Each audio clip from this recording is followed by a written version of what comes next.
But the question is, how did they get away with it? What about the press? What about the media? Isn't it the job of the press? Isn't it the job of the media? Isn't it the job of journalism to expose what governments do?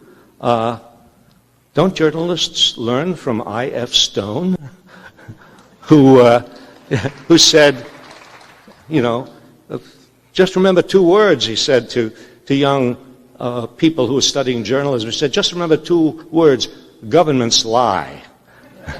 Yeah, well, but the media have not picked up on that. It takes some historical understanding to be skeptical of the things that authorities tell you.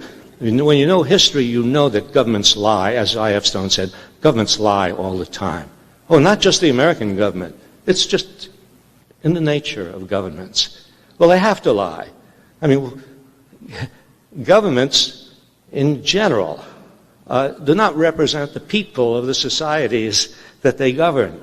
And since they don't represent the people, and so since they act against the interests of the people, the only way they can hold power is if they lie to the people. If they told people the truth, they wouldn't last very long. So history can help in understanding deception, in being skeptical, and not rushing to embrace whatever the government tells you. And if you know some history, you would understand something which is even more basic, perhaps, than the question of lying about this war, or lying about this invasion, lying about this intervention. Something more basic, if you knew some history. You would understand a sort of fundamental fact about society, and including our society, that the interests of the government and the interests of the people are not the same. It's very important to know this because the culture tries very hard to persuade us that we all have a common interest. If they use the language, national interest. There's no national interest. There's their interest and our interest. National security. No. Whose security?